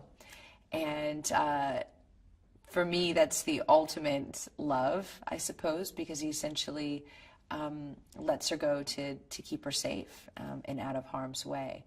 And then they go their separate ways. And in Mission Impossible 6, you see them back together, but in a much different way. The mission is to retrieve the plutonium cores that Ethan Hunt stole from the Russians to capture Lane, played by Sean Harris. Tom has created such a memorable character, such a fun character, and you know, it's so fun to watch Ethan Hunt because he's obviously so heroic. We've seen him save the world and many a people from near disaster, but he does it with such a sense of humor as well. One of the things that is probably most memorable about shooting in New Zealand was having the very traditional Maori ceremony. And for those of you who don't know, the Maori are the indigenous people of New Zealand, and we actually shot on their land in the Reese Valley, and it was truly one of the most beautiful places to shoot. But for them allowing us to be there and to shoot on such sacred land was a real gift. And they presented us with these beautiful sacred stones, and which I still have and I keep in a very safe place. And it was such an honor, and they chanted and they sang, and it was just a really nice experience for the cast and for the crew. It's such a lovely character. It's such a lovely story. You know, they've shared so much in such a short time. You know, she's she brought him back to life at one point. She's gotten to do a lot of different things, so I feel like she's lived a big life, but the most profound of which is the love that the two of them have shared. And I guess, aside from the character, personally, it's just been a joy to work with Tom. I can't say enough good things about him. You know, as an actor, I've never met anyone more dedicated or committed, and that will really hold a creative space with you. And it's incredibly engaging and charming. I think McHugh just knows how to make this franchise what it is, what it needs to be. Not only is he a great filmmaker, he's a great writer. And there's something so comforting knowing when you've got the writer and the director in the same room. He's incredibly collaborative. He's made a number of films with Tom, so it's so interesting watching them together. They truly have a shorthand, and you know, they're two peas in a pod when it comes to making this film, and they trust each other implicitly, and you can see that on set. They really respect each other. In true Mission Impossible form, we go to some pretty extraordinary locations. Paris, New Zealand, Norway, London. These are all really great places to shoot. And also, you know, I think that people come to expect, you know, these exotic locations from this franchise. And I think that they expect and they deserve an authentic thrill ride. And also, it's a global franchise. There are fans from all over the world, and I think there's something to be said for people and fans being able to see a film that was shot in their own backyard. All the stunts that you see in this movie are real. It's unbelievable. You know, I think, you know, and I was in New Zealand, Tom was training to do his helicopter stunt. And I you know, of course asked, so what does this stunt entail? And he said, well, I'm flying, you know, I'm flying the chopper, and then I'm going to, you know, jump onto the chopper as it's taking off, and then I'm going to descend, and then I'm going to climb the rope. And I said, what are you not going to do with this chopper? And he's so bold and brave, and it's so exciting to see an actor want to partake in all of these things, and I think it's just so important and rare to have an action sequence be authentic, and you can see it on the screen. Tom is, as much as he is kid-like when it comes to getting to do these stunts, he's incredibly focused, and obviously for his own safety, but for everybody else around him, and who's going to be partaking in the stunts as well, which are, you know, cameramen and women and everybody involved. But it was really insane and incredible, and these are death-defying stunts that we are doing in the movie, and you know, it'll make you probably catch your breath when you watch them. I think Mission Impossible 6 is probably going to supersede anything that you've expected or you've seen in the past missions. It's incredibly, you know, action-driven. The stunts are incredible, but at the same time, there's a real emotional heart to this story. You know, you see Ethan confronting his past and the love of his life, and you see a real emotional tug of war for him, and that's, you know, he has to confront some demons. One, it's good.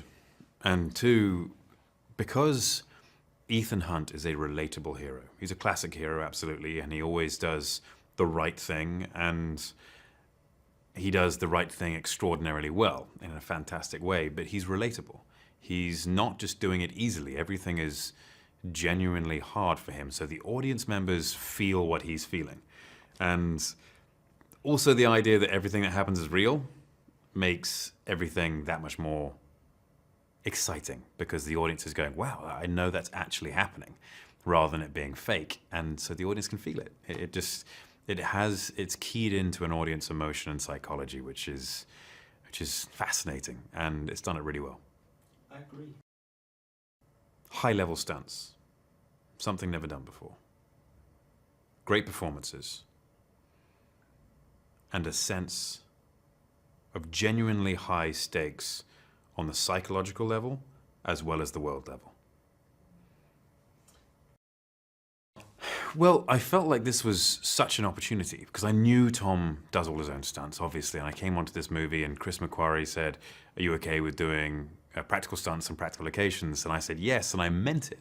I was genuinely excited about coming here, or coming everywhere in the world, not just Paris, and going to everywhere in the world, and doing these things for real.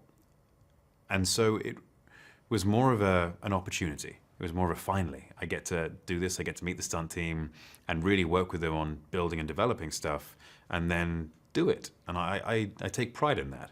And this was an opportunity, and I'm so glad I had it. How it's done? Well, the stunt team, in this case, Eastwood Action Stunts, very talented bunch.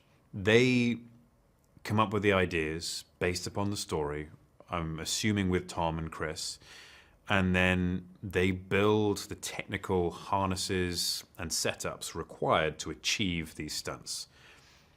The difficult thing there is that, one, they've got to cook it up out of nowhere, they've got to build all the rigs and do whatever, and then they have to test each movement in small pieces, and then eventually test it in full pieces, and it's a stunt, but it's a concept of a stunt, it's a theoretical stunt, made practical, and so injuries happen so easily there. The stuntmen get beaten up so much just building the stunt to a place where, one, it looks good for camera, two, it's not going to kill anyone, and three, is as safe as possible within that realm of danger, and is also still exciting looking.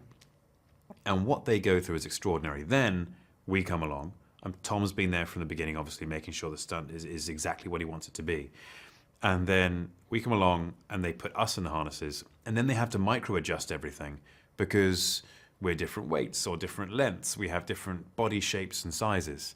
And the thinking required and the technical prowess required to do that is extraordinary.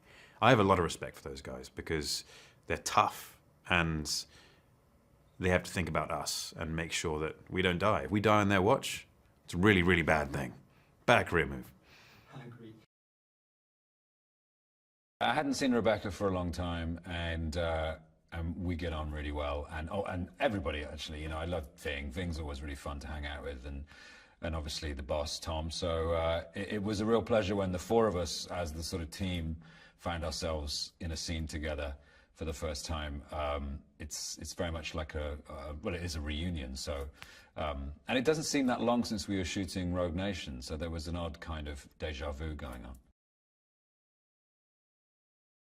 I think, as always with a Mission Impossible film, the spectacle and the stunts are always a very exciting thing. I think the great thing about the Mission movies is that they're always very tense and smart movies. They're dramatically and sort of in terms of the action and adventure are always very tight and well executed, which is good because it doesn't matter how many bangs and flashes you have in a movie. If you don't care about the central characters, it doesn't mean anything. I think what you have with Mission is a group of characters that you really care about who then find themselves in ridiculously scary situations. Mainly Tom, who ends up hanging off something or jumping off something or risking his life for the movie. We have Tom's extraordinary helicopter adventures, which involved him hanging off a helicopter and piloting a helicopter, doing extremely dangerous things, falling from a helicopter, which was a nail-biting moment to watch. Me and Rebecca were just on the ground, sort of trying not to soil our underwear.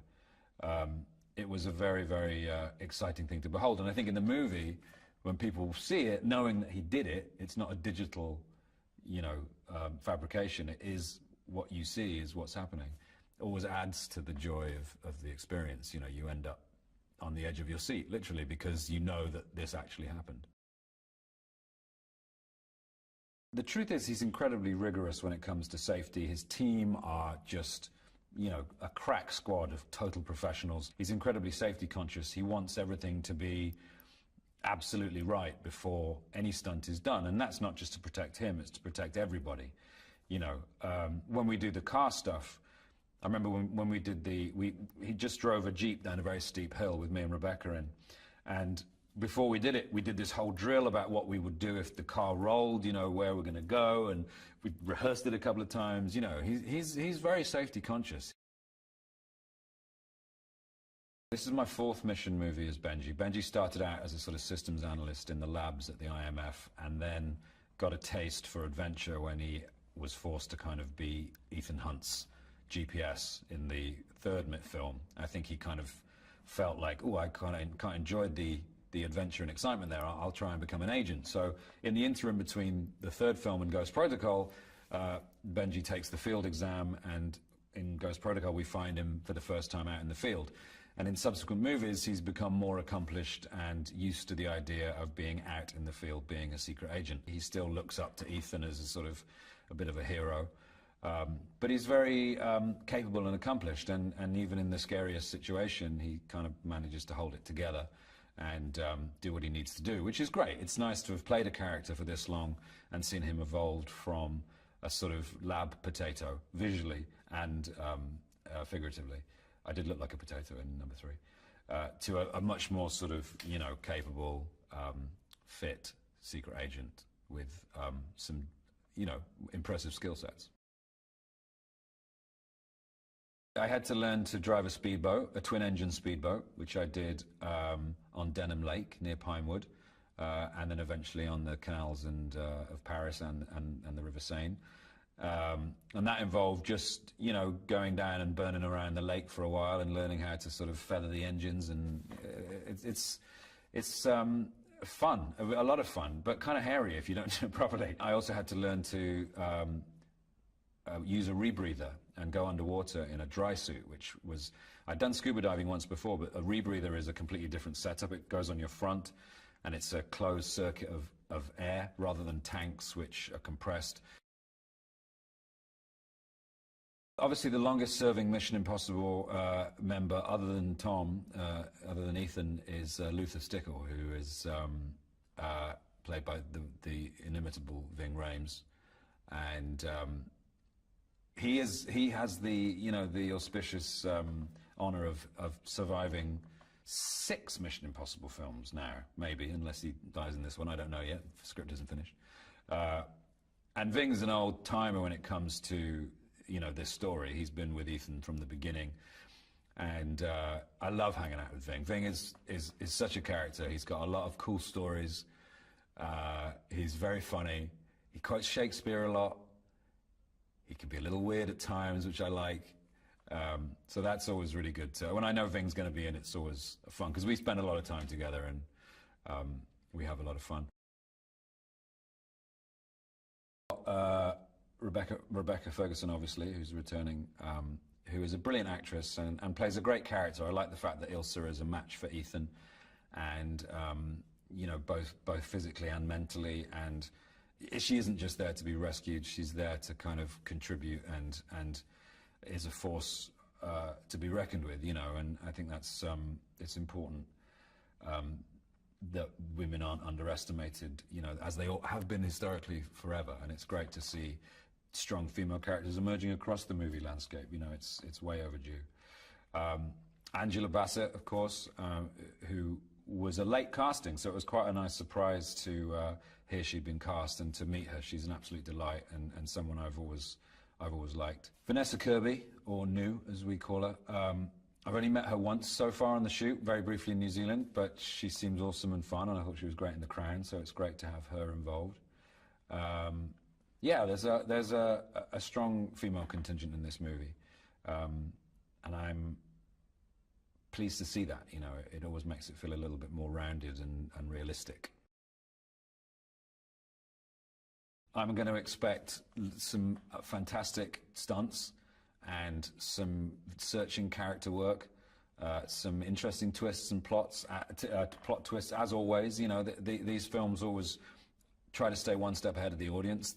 They're always full of intrigue and betrayal and double crosses. And I think with a Mission Impossible film, what you would expect, what you would want, is a kind of smart, taut story laced with fantastic action sequences, as well as some really light-hearted fun. You know, these films never take themselves entirely seriously. There's always a degree of levity, which I think really helps, because you can't be that tense for 2 hours without having an aneurysm, so it's good to just relax and laugh. I think that's where, a lot of the time, that's where Benji comes in, because he's very much a sort of the normal person in the group, you know.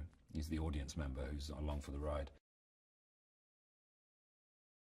I saw a couple of things, which Tom going over the handlebars, which was insane. Tom doing like a kind of a handbrake turn down some stairs, which was ridiculous. He's a very, very good driver, Tom. I remember asking Wade Eastwood, our stunt coordinator on the last film, who was going to do the driving in Morocco, and we did that car chase, and Wade said, "Oh, Tom's the best driver I have," which is good, because it means that he can do everything.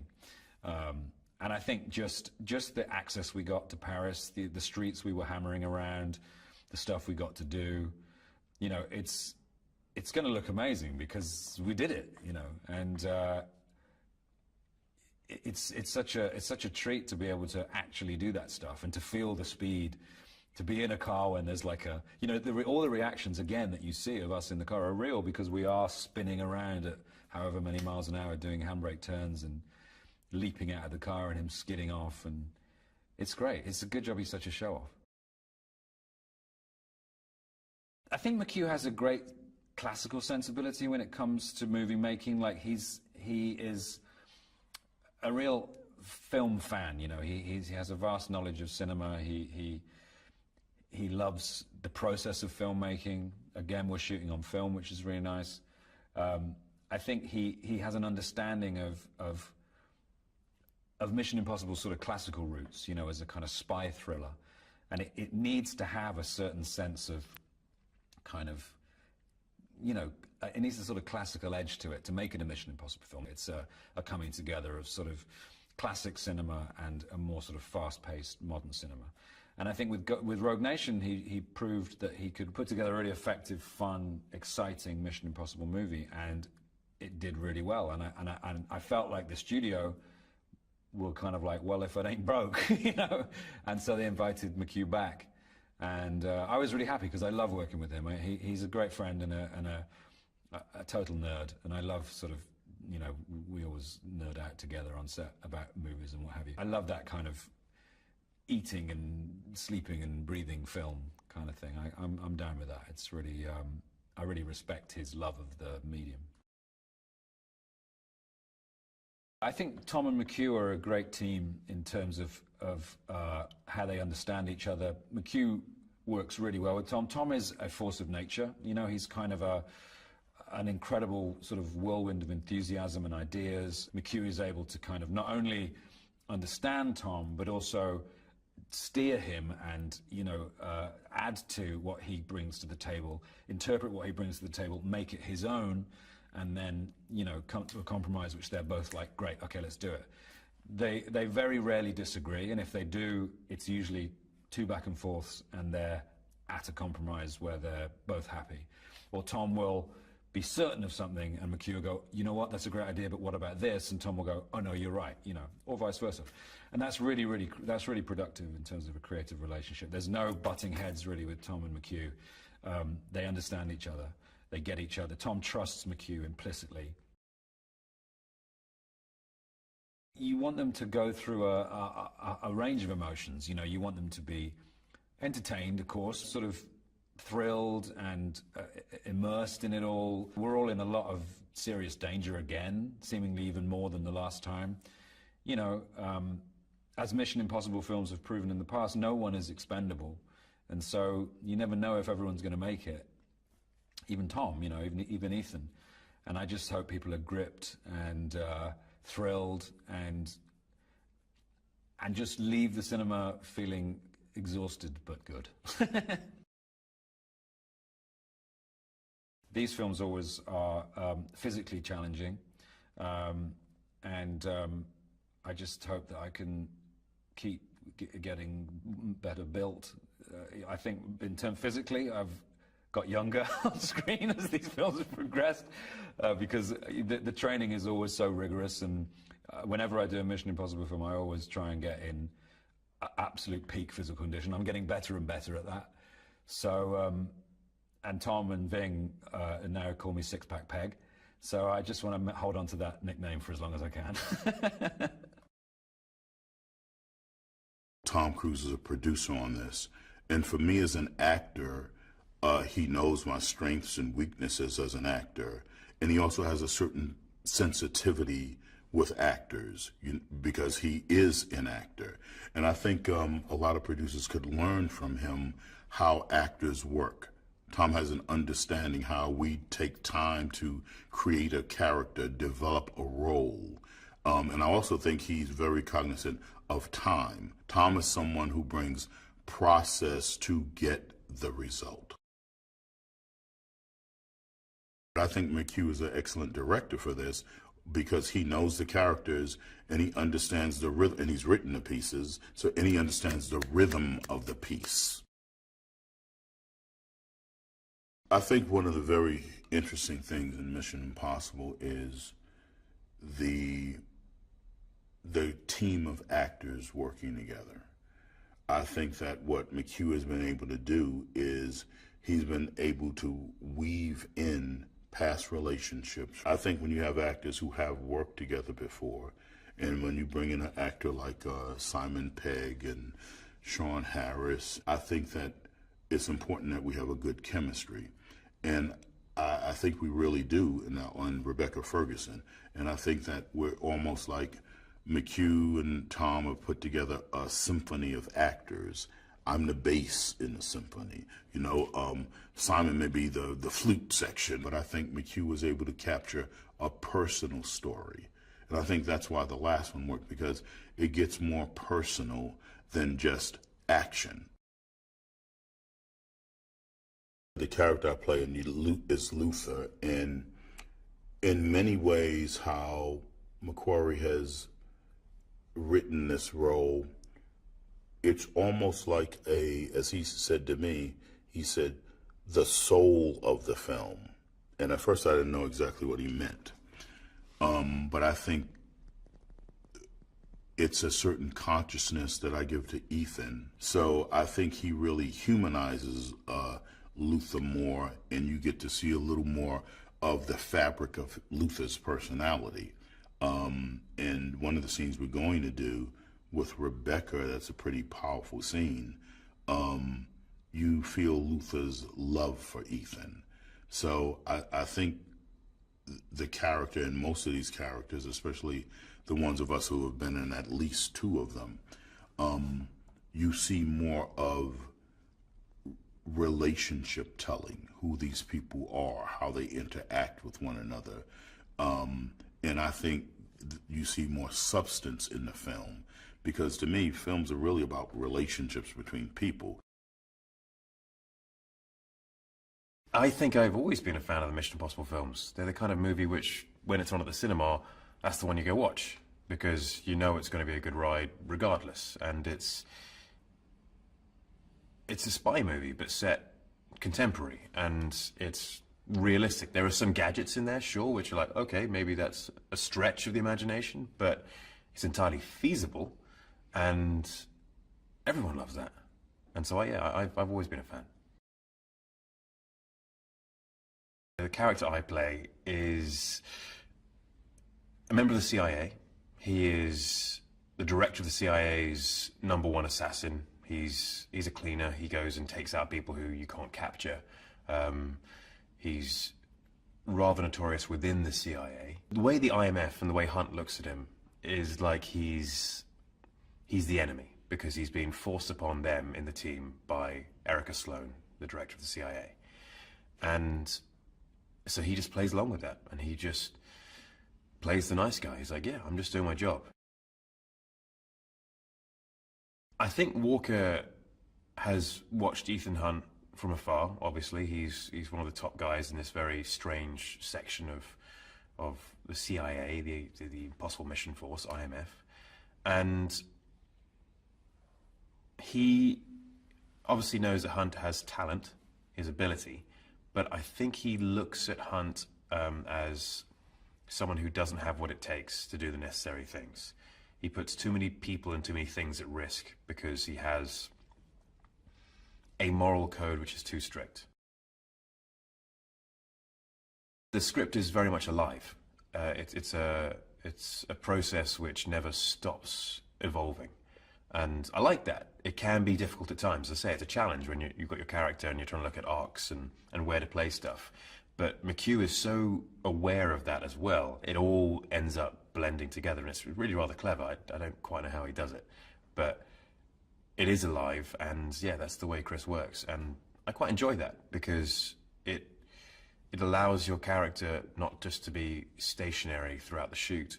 You are constantly moving and adjusting, much like humans in regular life. If you're going through intense scenarios, your opinions will be changing reliant upon the scenario that you went through.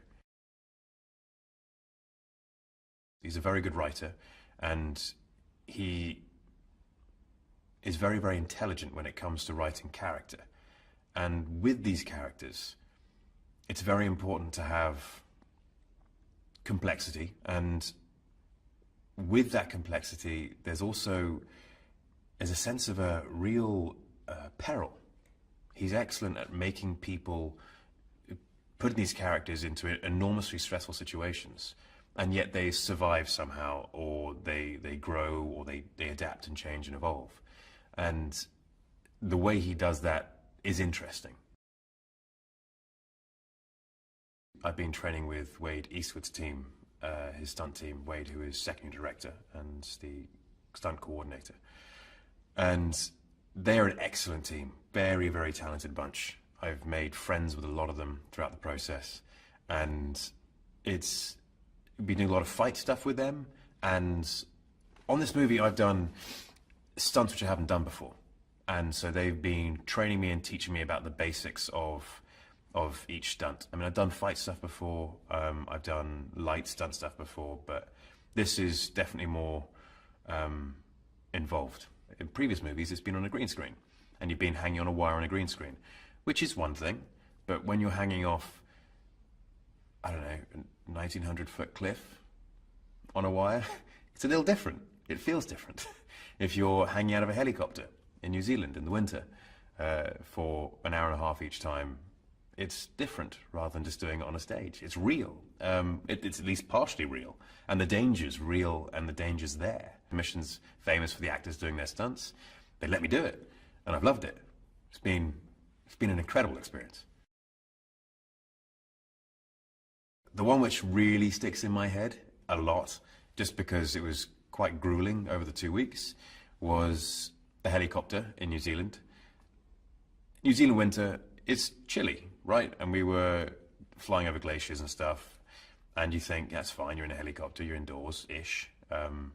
But my doors were open on my helicopter, and I'm leaning out of them most of the time. And so I'm not too sure how fast we're going. I'm assuming 80 miles an hour plus. I think it got down to -15.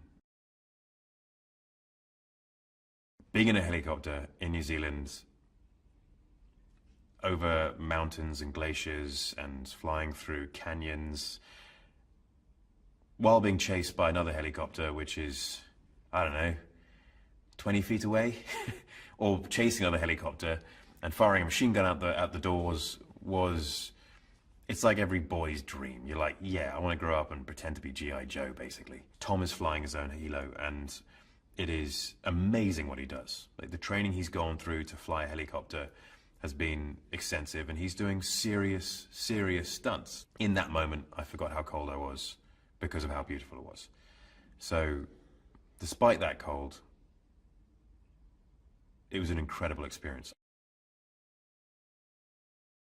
One of the stunts I did which sticks to my mind was Pulpit Rock in Norway, which is about 1,800 feet. The weird thing about that, you're standing up there and you realize how high it is, and then you're being backed off, you're walking off the cliff backwards because it's like abseiling. And it's so high and so sheer that it doesn't look real. I think it looks a bit like a painting from up there. So it didn't feel quite as bad until you're hanging down there while they're discussing the shot and the wind starts to pick up and you feel yourself just blowing side to side. You're like, I really hope this stuff holds. I trust you, Wade. And that was good fun. I loved that.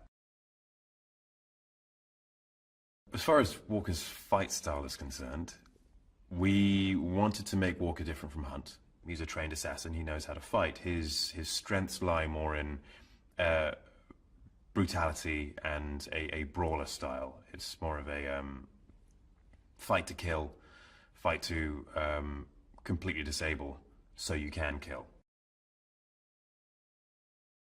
Performing stunts with Tom Cruise, he's obviously very experienced with stunts, and I mean, aside from just performing stunts with Tom Cruise, which is pretty cool, it's a cool thing to be able to say. He's very experienced in this sort of stuff. He knows the angles, he knows what works, he knows that he needs to do his part of the stunt, and I do my part of the stunt, and whoever else involved does their part of the stunt. And from that, you end up with a winning formula.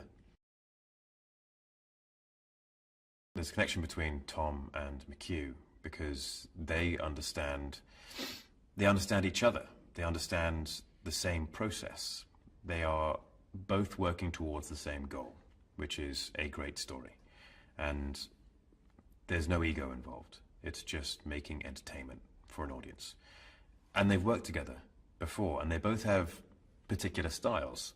And so they've become accustomed to those styles. They can ultimately agree on something and produce a great piece from it. It's been a real journey, and what I like the most about this is that despite the long hours and the hard work, everyone has kept a wonderful personality about it. It's amazing to see. It's great to be a part of, and I think this is going to be the best one yet. I look forward to watching the movie myself.